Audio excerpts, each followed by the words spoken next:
Hi, I'm Douglas Mason, President and CEO of Magnum Gold Corp, MGI and the TSX Venture Exchange.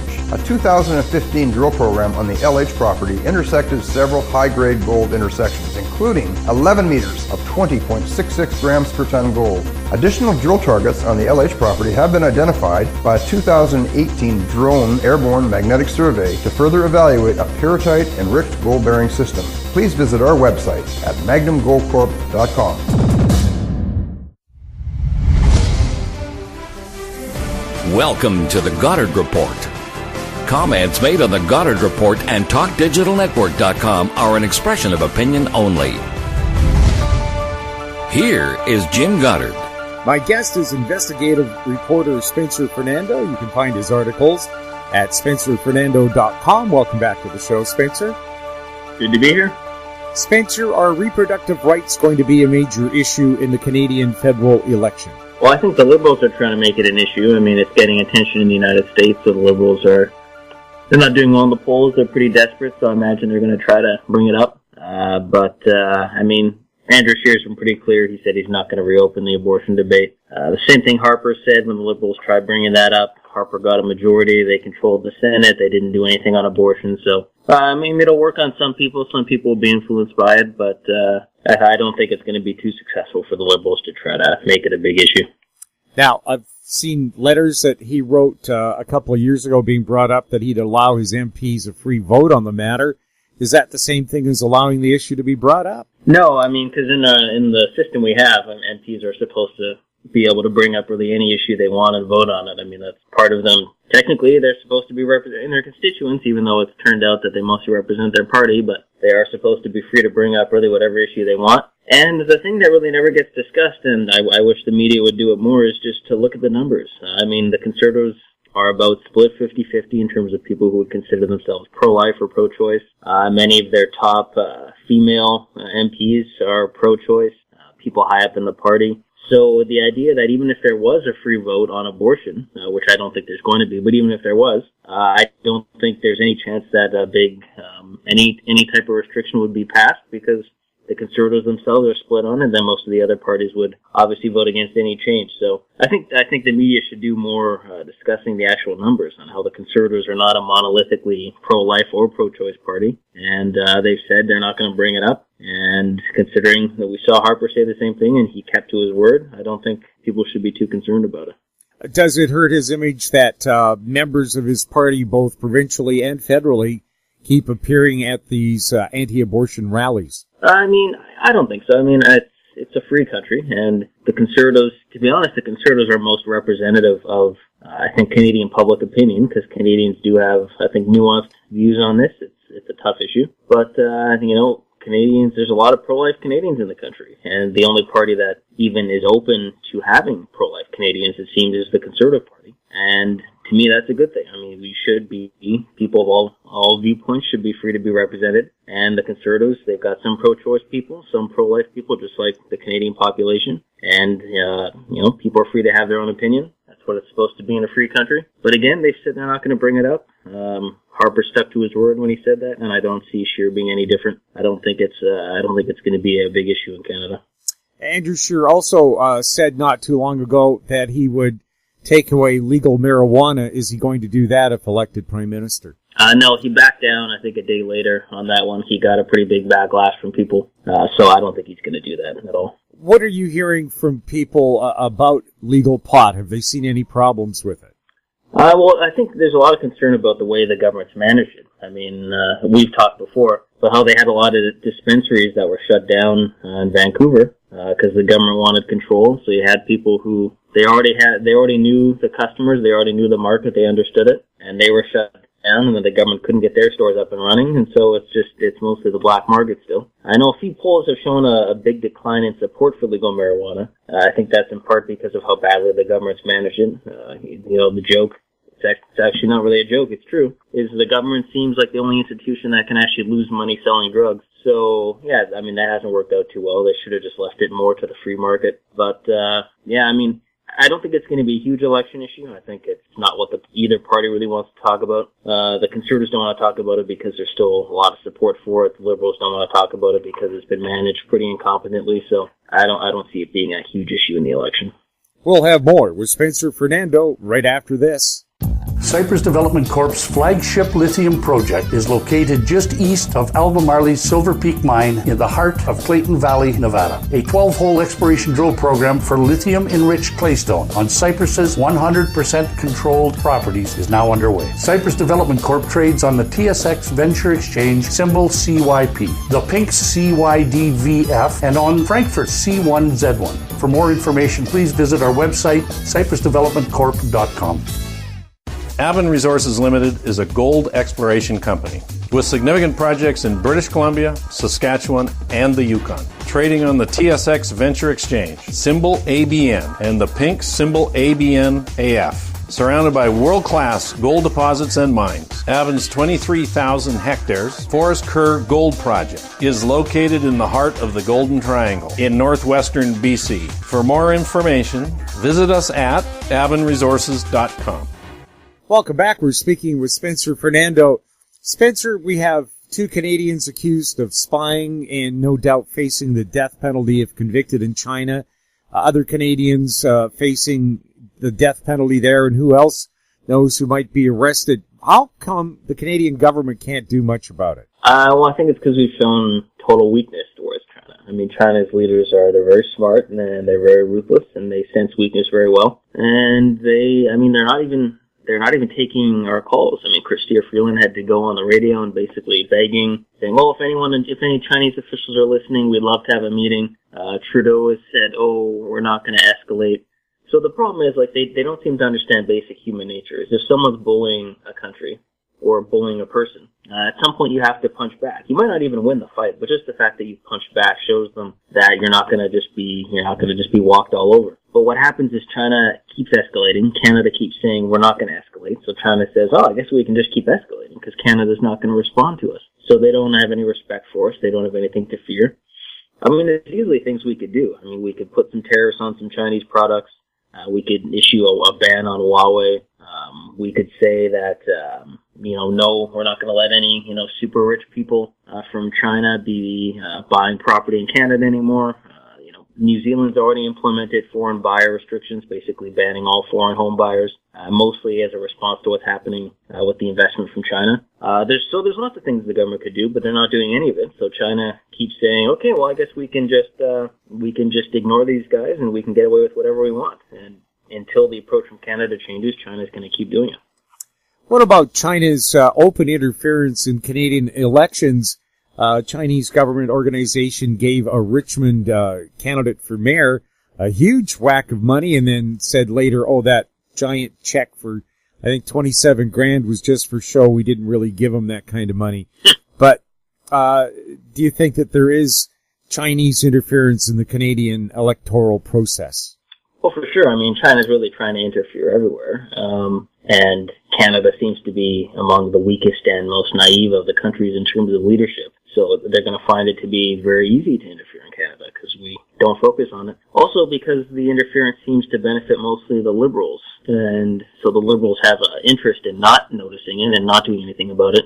They keep talking about Russia buying Facebook ads, which apparently is the biggest concern people have for some reason. But no, the real threat is certainly from China. And I think it's people, I think because people look and they see photos of China, the cities, I mean, very impressive. China's growth has been quite impressive. They've achieved some amazing things. And you look at the cities and see all the ads and it's like, it looks like a real Western capitalist country. I mean, it's still a country ruled by a very hardcore communist group. And people need to remember that. I mean, it's a country where they can imprison 1 million Muslim people for re-education, take away all their rights.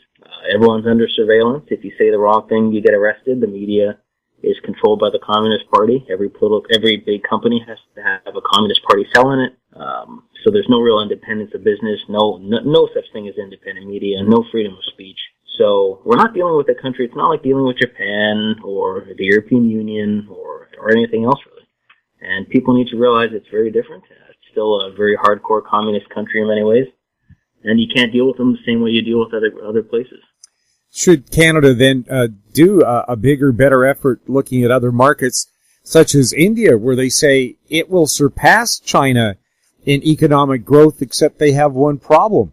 They're a democracy. Their advantage is they're a democracy. So Yeah, I think India, there's a lot more potential in India. I mean, the thing about China is China's in a race to get rich. I mean, they're still a middle-income country, not a rich country. And they're in a race to get rich before they get old. They've got some serious demographic problems. India, meanwhile, much poorer than China, but they're a much more open society, and they're much younger, so the potential could be much higher. And the values are more in line. I mean, there's a lot more similarities between India and Canada than Canada and China. So yeah, that's where we should be looking. Also, again, we've talked about it before, interprovincial trade.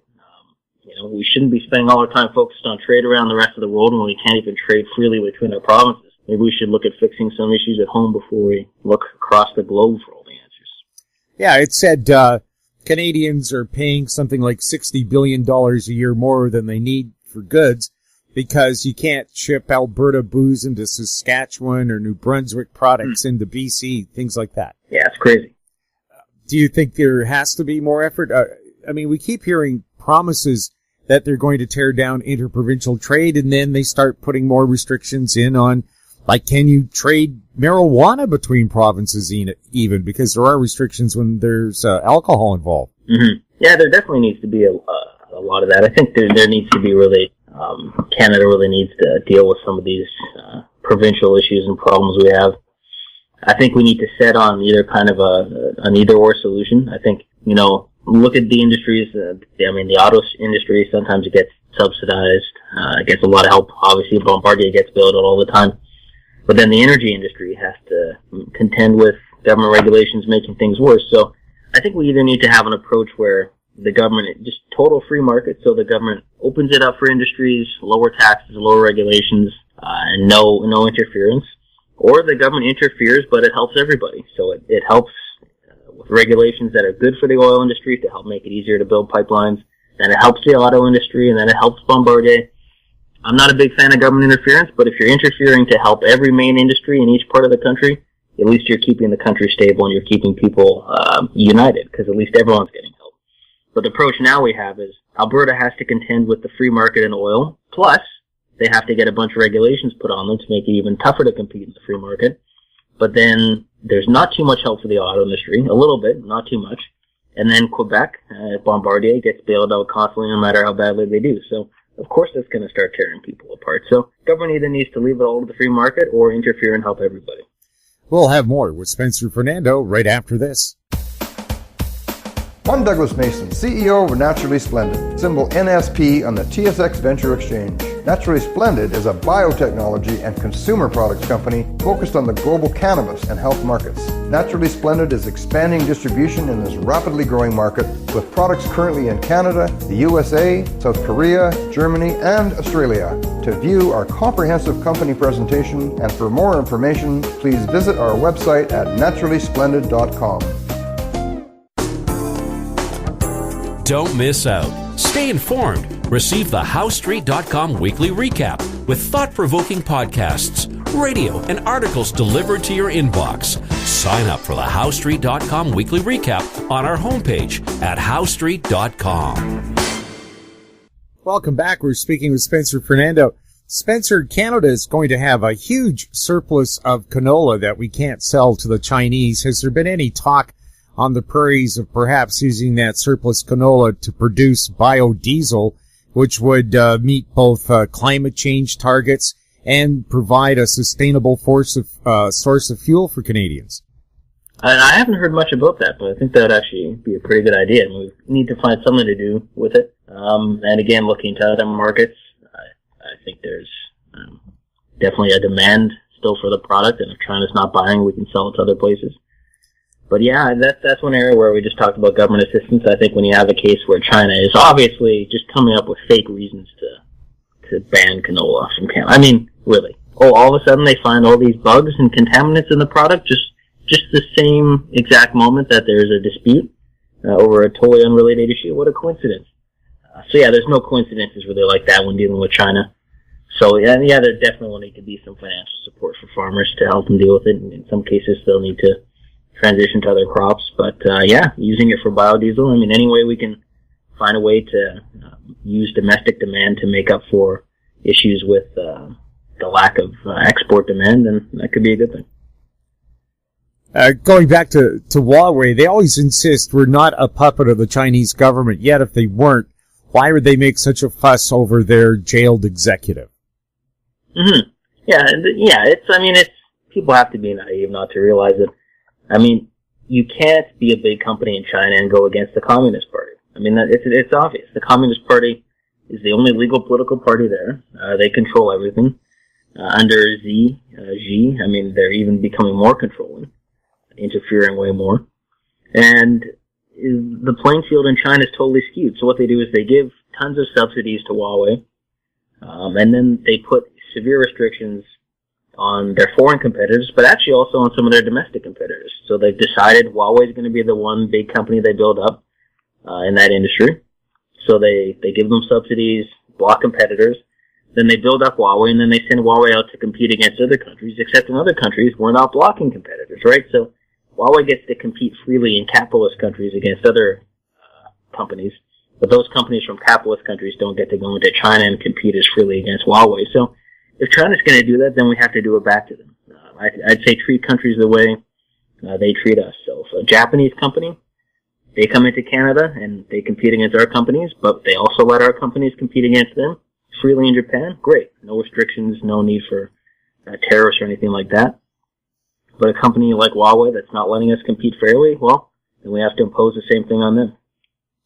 Should Canada ban Huawei from being involved in the expansion of the 5G network, like other countries have done over security concerns?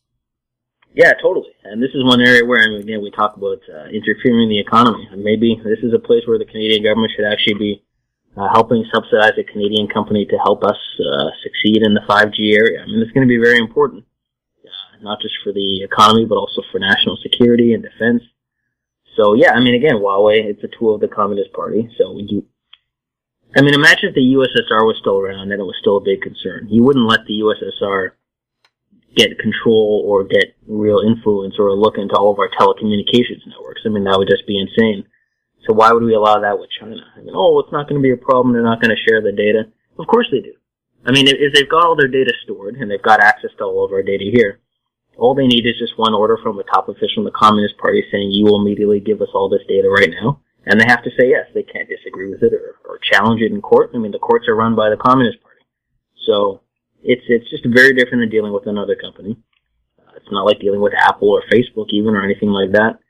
So, yeah, I think we totally should ban them, work together with our democratic allies, and work within our own country to build up our own alternatives. Also, the head of Huawei said our phones are not devices with a direct gateway to Beijing, and if they are, prove it. Does that mean that they've embedded the device so well with their spy things that they're sure you can't find it? Well, I don't even think it means that. I think most people, assume that much of our data is being captured by whichever company it is. So whether it's Apple or Facebook or Google or anything. So I don't think Huawei is necessarily different in that case. Except when you're dealing with China, you're dealing with a country where, again, the Communist Party orders Huawei to hand over the data, and they don't get to challenge it, they don't get to fight it, there's no transparency, there's no discussion. Whereas in the United States, Apple has fought in court and in some cases won, refusing to open up phones for the FBI. So again, in democratic countries, there's a certain give and take where companies, they obviously shouldn't have unlimited power, but they also can't just be tools of the government either. And there's a bit of a balance there, whereas in China, there is no balance. Huawei is just an extension of the Communist Party. And so, you can imagine the potential for them having access to all the data of Western countries. And China already steals a ton of intellectual property. They'll buy out a company or they'll steal some technology, then they'll build that into a massive company and then unleash that back into the country they stole the technology from and then beat the domestic competitors. So, yeah, I think, we should totally, we just can't trust it. It's just too big a risk. Anything else you wanted to bring up today, Spencer? No, not that I can think of. Well, thanks a lot for chatting with us. Yeah, good to be here. My guest has been investigative reporter Spencer Fernando. You can find his articles at spencerfernando.com. If you have any questions for Spencer or any of our other guests, you can send them to info@howstreet.com. Our popular YouTube channel is Talk Digital Network. I'm Jim Goddard. Thank you for listening. Comments made on the Goddard Report and TalkDigitalNetwork.com are an expression of opinion only. The Goddard Report is available online and mobile at TalkDigitalNetwork.com. The Goddard Report is a production of Howe Street Media Incorporated.